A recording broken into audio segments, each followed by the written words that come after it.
Imanmu itu sangat pribadi. Dan Allahmu itu sekalipun Allah semesta alam, Allahnya setiap dan segala umat, semua yang bernafas memuji Dia. As far as you are concerned, selama Andalah pertaruhannya, Tuhan itu kalau menuntun setiap dombanya itu pribadi lepas pribadi, individu lepas individu, sekalipun prinsip firman itu universal.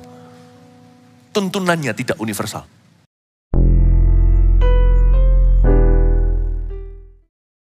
Hari ini kita Bible study dari Mazmur 119. Kita langsung kepada ayat-ayat yang kita baca tadi, ambil catatan. Kita Bible study hari ini, kita mulai dari ayat 14. Atas petunjuk peringatan-peringatanmu, aku bergembira, kata pemazmur, seperti atas segala harta. Orang Kristen itu sangat beruntung sekali. Kalau memang ada yang namanya hoki, kitalah orang yang paling lucky. Kok bisa? Karena kita itu tidak punya Tuhan yang hanya ingin disembah atau yang menuntut sesajian. Bukan Tuhan yang angkat tangannya siap menghukum umatnya. Di ibadah sebelumnya saya jelaskan bahwa Allah yang kita punya bukanlah Allah yang murka.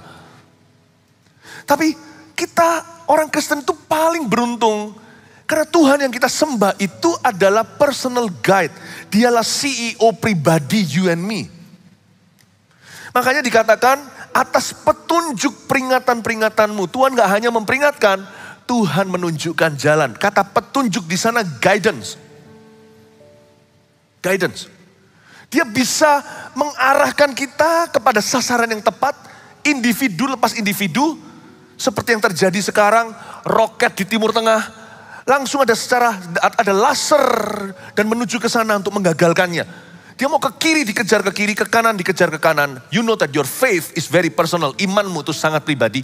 Dan Allahmu itu sekalipun Allah semesta alam, Allahnya setiap dan segala umat, semua yang bernafas memuji Dia.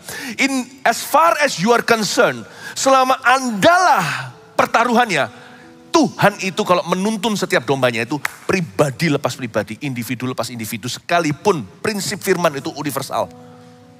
Tuntunannya tidak universal. Tuhan itu precise.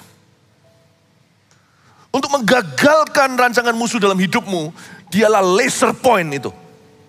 Dan untuk membawa Anda ke rumput hijau air tenang yang dijanjikan, Allah tahu bagaimana membawa Anda ke sana. Tapi saya gak mungkin bisa ulang-ulang khotbah kan. Saya gak bisa mengulang pewahyuan. Saya jelaskan bahwa Tuhan itu tahu titik mana yang perlu ditekan. Anda kira yang Anda butuhkan adalah berkat keuangan. Kemungkinan bukan itu yang Anda perlukan. Tuhan tahu apa yang Anda butuhkan dulu. Jesus knows. Dia tahu persisnya. Di mana operasi dimulai di dalam kehidupanmu untuk membawa Anda kepada tanah perjanjiannya. Makanya itu ada kata petunjuk ini melompat ke saya atas petunjuk. Jangan melakukan apa-apa, jangan pergi kemana-mana jikalau Tuhan tidak menunjukkan. Atas petunjuk, semua harus atas petunjuk Tuhan. Dan gak bisa jadi orang Kristen-Kristenan. Ini dibutuhkan murid Kristus, murid Yesus yang mengikuti Dia dari dekat. Tuhan menghendaki jemaat kita, besar, kecil, tua, muda, masuk ke dimensi ini. Dituntun secara pribadi oleh Tuhan Yesus. Siapa di sini ingin dituntun secara pribadi oleh Tuhan? Dalam bisnis, dalam segala sesuatu. Puji Tuhan, kasih tepuk tangan untuk Tuhan yang ada di tengah kita. Atas petunjuk peringatan-peringatanmu, itu berarti Tuhan memberikan personalized direction. Ya. Tuhan memberikan tuntunannya itu secara pribadi kepada Anda dan saya. Personalized direction. Saya sebut Yesus bukan hanya guruku. He's also my teacher. Dia bukan hanya Tuhan dan Juru Selamatku, yang itu jelas. Tahukah bahwa Tuhan juga adalah direktur hidup saya? Makanya saya hari ini tidak bebas masalah, tapi saya menjadi lebih dari pemenang. Saya bangga mengatakan itu bukan karena saya hebat, bukan karena saya tahu segala sesuatu, bukan karena saya hafal Alkitab, Kejadian sampai Wahyu, karena Yesus adalah direkturku. Kalau Yesus adalah direktur kita, direktur atas perusahaan kita dan keluarga kita, direktur atas segala hubungan, direktur kita luar dan dalam, oh my, oh my. jaminan mutu, tidak perlu ragu. Hidupmu akan mengalami perkara-perkara ilahi. Jesus my director, atas petunjuk peringatan-peringatanmu. Dan setiap minggu ya, luar biasa enggak? Setiap minggu orang datang ke gereja untuk menerima petunjuk yang baru. Ikut Tuhan itu paling lama secara korporat adalah mingguan. Tangkap maksud saya. Paling lama secara individu, secara pribadi harus setiap hari. Karena itu jangan bolong-bolong saat teduhnya. Yang saya maksudkan saat teduh adalah secara pribadi jadilah murid Yesus setiap hari. Jangan bolong-bolong. Mana itu turun tiap hari. Bukan 2 hari sekali kecuali akhir pekan. Karena mereka harus memelihara hari Sabat. Jangan ikut Yesus itu bulanan. Ikut Yesus itu harian. Pikulah salib dan ikut aku. Sangkal diri, pikul setiap hari. Tapi kalau secara korporat, tiap minggu. Makanya Sabat itu per 7. Bukan dipelihara karena kita takut masuk neraka. Tapi karena kita itu tidak bisa maraton secara iman. Kita harus diisi mingguan. Nah, petunjuk yang Tuhan berikan itu seperti kalau kita tersesat di hutan. Setiap petunjuk itu menuntun pada petunjuk berikutnya. Sampai kita bebas keluar dari rimba. Hidup ini seperti rimba yang tidak terduga. Tahu nggak? Tuhan itu kalau memberikan kepada kita petunjuk itu per minggu. Tahu nggak? Sekalipun kita tidak tentu janjian antara pengkhotbah, antara gembala di mimbar ini bicara apa. Tiap minggu kalau Anda susun, jikalau ada orang yang bisa merajut tuntunan Tuhan di gereja kita atas jemaatnya setiap mingguan, Anda akan lihat bahwa ternyata segala sesuatu yang sifatnya kebetulan dirancang oleh Tuhan. That's why I don't want to miss one Sunday. Karena saya tahu kalau saya miss satu petunjuk, saya bisa tersesat lebih dalam rimba. Dan satu petunjuk itu kalau sampai hilang, dibutuhkan waktu untuk saya menemukan kembali. Seringkali saya harus mundur langkah berapa tapak kaki. Untuk saya kembali ingat terakhir dari mana saya beranjak. Saya ajari supaya Anda tidak melihat bahwa setiap minggu itu hanyalah ibadah. Setiap minggu itu tuntunan. Hari Minggu ini, nanti lihat ya, minggu depan ya. Itu nanti semua adalah rajutan.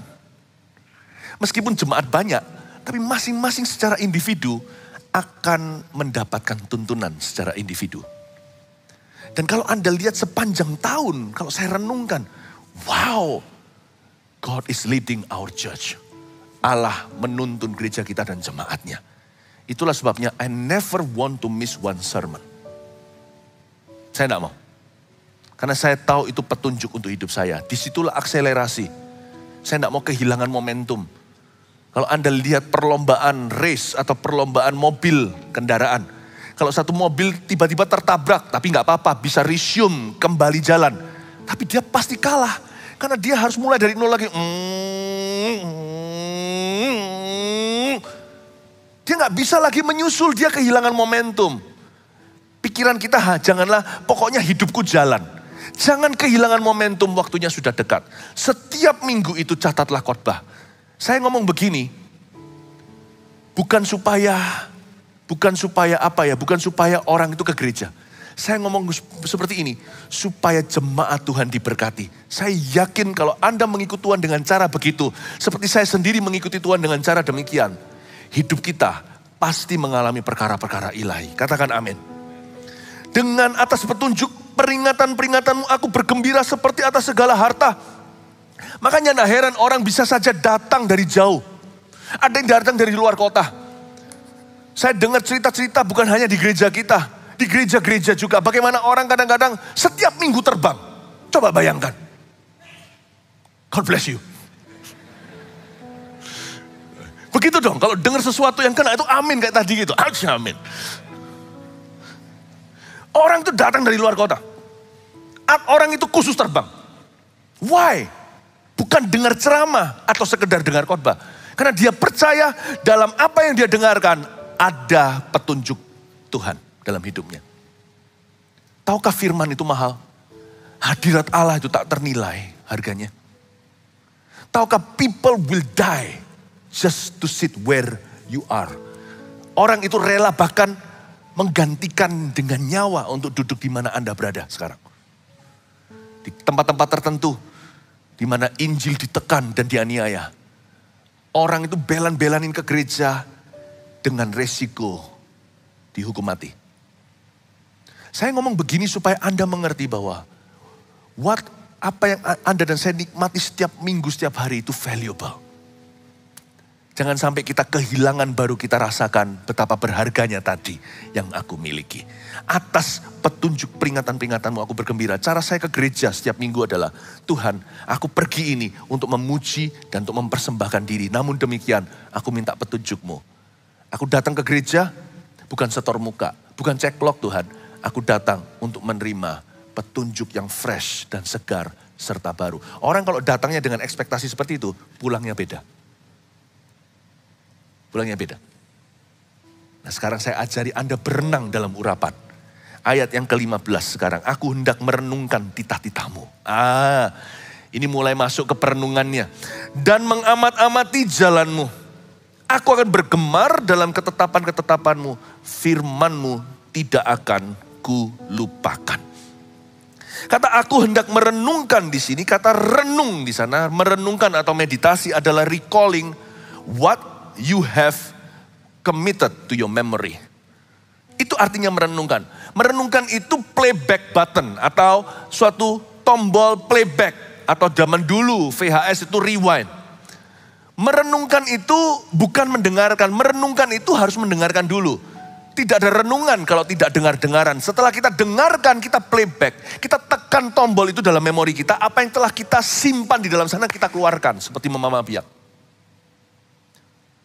Firman itu belum jadi berkat ketika masuk ke dalam otak dan dalam hati kita. Dia jadi iman. Tapi ketika kita playback, kita renungkan, dia menjadi tuntunan. Jangan lupa ya, banyak orang salah proses di sini. Firman itu ketika kita playback, ketika kita renungkan, dia baru menjadi tuntunan. Dia tidak menjadi tuntunan ketika Anda dengarkan. Makanya itu saya selalu sarankan untuk Anda mencatat khotbah. Saya sendiri mencatat khotbah loh. Usai firman seperti ini, termasuk ketika saya khotbah sendiri, saya selalu pergi ke ruang pembicara dan catat khotbah saya satu persatu. Bukan untuk saya sih, tapi kata-kata hikmat yang Tuhan taruh itu saya renungkan supaya saya sendiri menikmati. Dan supaya nanti lain kali siapa yang baca Alkitab saya juga bisa merenungkan. Atau siapa yang mengkhotbahkan, Pastor Pau, Pastor Yudi, siapapun juga, saya rekam semuanya. Karena firman ketika saya dengarkan dia jadi iman. Tapi ketika saya referensi kembali dia jadi tuntunan. Don't think, jangan kira firman itu hanya berbicara ketika kau dengarkan. Justru ketika Anda simpan dalam sanubarimu. Dan ketika Anda keluarkan dari sorokanmu. Itu akan jadi tuntunanmu. Anda akan heran. Minggu depan hari Rabu. Ketika Anda butuh suatu bimbingan. Ketika Anda butuh solusi. Anda akan dapat firman yang sama. Kita datang ke hadirat Allah dan berkata, kasih aku firman. Tuhan berkata, aku sudah berfirman.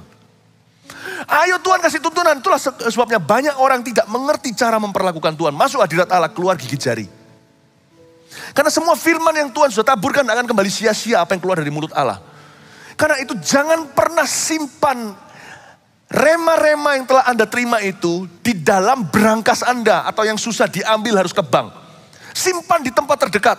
Taruh di agenda Anda, ditulis di Alkitabnya. Mungkin cara saya jadul ditulis di situ. Atau mungkin di tablet Anda, di teknologi, simpan di sana. Note Anda juga bisa di HP. Simpan di tempat yang accessible. Di mana nanti ketika Anda membutuhkan sebuah tuntunan baru atau solusi sesuatu, Anda akan terkejut. Anda masuk hadirat Allah ditolak untuk terima firman baru. Tuhan tidak berkata, aku tidak kasih tuntunan, aku sudah pernah. Di mana? Ya cari di inventarismu. Ketika Anda buka, boom, that will be your miracle. That will be your miracle. Karena firman tidak pernah kadaluarsa. Kalau makanan itu proses food bahaya. Makanan yang tidak natural atau organik yang diproses itu bahaya. Kalau firman kebalikannya. Justru kalau Anda proses, itu jadi mujizat berikutnya. Saya dorong Anda. Saya sekarang sedang memberikan suatu pelajaran bagaimana menjadi murid Kristus. Karena saya tidak mau memberikan firman-firman yang biasa hari ini kepada Anda. Tapi saya mau ajari Anda how to walk with Christ. by sharing how I walk with Christ. Bagaimana saya jalan dengan Kristus, saya ajarkan kepada Anda. Karena mandat daripada Gereja Mawar Sharon adalah menjadikan murid, bukan pengikut, bukan jemaat. Kita bukan mengkoleksi jemaat. Kita menjadikan murid. Makanya itu sekarang saya memberikan sebuah pelajaran atau pengajaran gimana Anda bisa jadi murid Tuhan. Ini juga semacam pemuritan yang saya lakukan lewat mimbar secara korporat. Ya kan? Saya harap Anda belajar sesuatu. Yang diberkati katakan amin. Puji Tuhan ya. Jangan disimpan jauh-jauh. Simpan ayat itu, simpan di tempat accessible. Karena kata merenungkan di sana itu artinya recalling. R-E-C-A-L-L-I-N-G. Recalling. Recall itu artinya mengingat. Kamu ingat gak? Dulu saya pernah kasih kamu kunci itu. Well, I'm sorry, I could not recall. Itu bahasa Inggrisnya. Sorry, aku gak ingat. Itu bukan remember, tapi recall. Recall itu lebih dari remember. Kalau remember itu mengingat, ingat. Recall itu harus masuk ke masa lalu, digali, dipancing lagi dari memori, keluar lu. Itu recall. Gak bisa, aku peras-peras ini juga gak keluar. Gak pernah kok you kasih kunci, ternyata sungguhan. Bukan lupa, memang gak ada di memorinya. Orang itu salah, iya ya sorry kuncinya di tasku. Seringkali kita lakukan itu kan. Mana tak kasih ke kamu, nantinya kita sadar ternyata di tas kita. Kita gak minta maaf sama orang itu, karena gengsi. Manusia itu seringkali gak fair. Nah kadang-kadang dia mau recall, mau diperas-peras ya gak bisa keluar. Kalau memang gak pernah dia masukkan di dalam memorinya, gak pernah terjadi maksudnya. Kita memaksakan mujizat terjadi dalam hidup kita dan berkat. Nggak bisa. You have not kept anything in your heart by the word of God. How could God send the fire to you? Gimana Tuhan bisa mengirimkan apinya? Anda nggak pernah kumpulkan kayu bakarnya. Kebetulan cover dari Alkitab saya coklat gini kayak kayu. Kesalahan banyak orang Kristen adalah didoakan. Doakan saya ya. Tidak doa nggak bisa. Ada miracles tertentu, ada mujizat dan berkat tertentu itu tidak lagi diberikan dari Allah. Allah sudah memberikan bahan bakunya. Nggak bisa. Jenis ini nggak bisa diusir kecuali doa dan puasa. Ada jenis tertentu doa puasa melulu juga nggak bisa lakukan apa-apa. Ada jenis tertentu Allah telah simpan dalam firman. Karena itu firmanmu jangan jauh. Roma 10 katakan di mana orang berkata, bagaimana aku bisa experience Christ, mengalami Kristus dalam hubungan, dalam rumah tangga, dalam pekerjaan. How can I experience Jesus? Gimana saya bisa mengalami penggenapan janji Allah? Gimana Allah bisa genapi janji? Kau tidak pernah pegang janjinya. Orang dunia aja tahu. Mereka yang punya ilmu, mereka ada pegangan jimatnya. Bayangin loh, itu ilah, itu bukan Allah. Dipegang erat-erat. And he throws the spell. Dia lemparkan apa namanya itu, spell itu apa? Mantranya. Tapi orang Kristen tidak percaya pada produknya. Anak Tuhan tidak percaya pada firmannya. Alkitabku mana? Beli lagi baru Anda bisa beli bukunya. Kalau itu sikap hatimu, Anda tidak pernah memiliki firmannya. You can buy the book, you can never possess the word. Kita bisa beli bukunya, kita tidak pernah bisa memiliki firman di dalamnya. It starts with having the right attitude about the word. Dimulai dengan sikap hati yang benar tentang firman Allah. Itulah kesalahan banyak orang Kristen, kiranya semua bisa dijawab lewat doa. Ada hal tertentu Tuhan sudah simpan dalam firman, tinggal one claim away. Saya harap dengan cara hari ini, dengan apa yang saya sampaikan, ini pun petunjuk Tuhan. Dari sini kita dikoreksi, oh ternyata inilah bolongku, disinilah lubang donatnya, inilah loopholes-nya. Inilah lubang yang selama ini ku tidak sadari. Mengapa aku bergumul tanpa pertolongan Allah? Bukan karena aku kurang iman ternyata. Imanku tidak ada bahan baku, imanku hanyalah positive thinking. There's no power in it, tidak ada kuasa di dalamnya. Amin Bapak Ibu Saudara, sebab Allah tidak pernah berjanji memberkati filosofi manusia. Positive thinking termasuk di dalam. Allah hanya memberkati firman-Nya. He only blesses His word. Atas petunjuk peringatan-peringatanmu aku bergembira seperti atas segala harta. Itu berarti disimpan dengan erat-erat di dada. Seperti atas segala harta, orang khusus terbang. Aku hendak merenungkan titah-titahmu di recall. Itu seperti memancing kembali ke memori. Lalu ayat 16 ya, saya jelaskan satu langkah lagi. Aku akan bergemar dalam ketetapanmu, firmanmu tidak akan kulupakan. Ini luar biasa, firmanmu tidak akan kulupakan. Tolong katakan, firmanmu tidak akan kulupakan. Lagi yang keras, firmanmu tidak akan kulupakan. Jadi ini ternyata beyond just reading the scriptures. Ini beyond reading and hearing the word. Yang disebut firmanmu tidak akan kulupakan, ini melampaui membaca Alkitab dan melampaui mendengar khotbah. Apa itu? Ini masuk ke areal memorizing the scriptures. Memorizing itu mengingat atau menghafal. Orang berkata kurikulum kita di Indonesia dulu buruk, saya ngerti. Ada lemah plus minusnya. Dulu kita kan hafalan. Anak sekarang itu bagus, esai. Mereka mikirkan bagaimana lalu memberikan kurikulum sekarang itu maju. Dipikirkan lebih, diarahkan anak-anak kita itu ke solution thinking atau berpikir solusinya. Kalau dulu kan enggak. Semua disuap ke dalam mulut kita, iya kan? Cara-cara lama, ingat enggak? Paling tidak yang tahun-tahun kelahiran saya ini bahkan lebih tua. Itu semuanya itu hafalan. Udah ini tahun berapa, 45, undang-undang ini dan sebagainya. Semua itu sudah ditentukan apa yang harus kita yakini dan percayai. Kita enggak bisa mikir sendiri, makanya keluarlah sifat kita. Pemalu, enggak bisa ekspresif, enggak gampang solusi. Kadang-kadang tanya, guntingnya mana? Guntingnya di sini. Saya juga gitu loh, saya enggak bisa tertawain orang lain. Saya ini memaksa diri saya berubah, lebih tepatnya Roh Kudus bantu saya. Dulu kan begitu. Siapa yang pernah dulu mempelajari dalam subjek-subjek di sekolah dulu disuruh menghafalkan semua nama menteri? Nggak pernah, atau saya sendiri, atau saya dikerjai dulu sama guru, siapa tahu. Siapa pernah? Itu stres sekali ya. Ketara yang angkat tangan itu usianya berapa? Dulu stres nggak Pak? Kalau kita udah hafalin menterinya lalu berubah. Ganti menteri wanita, menteri perdagangan, menteri ini. Yang paling stres buat saya adalah titel-titelnya dokter Andes. Bingung aku, diganti sekali buyar semuanya. Padahal saya sudah sampai dimarahi mama saking malasnya belajar. Saya sampai gegeran. Sudah belajar besoknya ulangan, minggu depan ulangan ganti menterinya. Puji Tuhan ketika saya jadi orang Kristen, anak Tuhan. Saya hanya ingat satu nama cukup untuk membuat saya ke surga. Yesus namanya. Nggak ganti-ganti, dia tidak berubah. Haleluya. But anak sekarang malas ngafal. Kebalikannya, pinter solution thinking. Tapi kurang hafal sama tradisi yang baik. Kurang hafal papa mamanya. Seringkali karena sibuk apalagi dengan gadgetan. Jadi gak ingat. Gak ingat jam belajar, gak ingat kapan tidur. Hafalannya kurang, ya plus minus lah ya. Menurut saya hafalan itu cukup bagus sih. Makanya banyak orang-orang di zaman dulu itu jadi gembala yang cukup baik kan hari ini ketika dijamah. Saya seingat saya Pak Sam dulu waktu masih di Ungaran. Satu-satu ibu siapa, bapak siapa, dihafalin 600 jemaatnya. Saya heran aja Pak Sam kok gak sampai ubanan menghafal segitu Pak. Ubanan kan ya.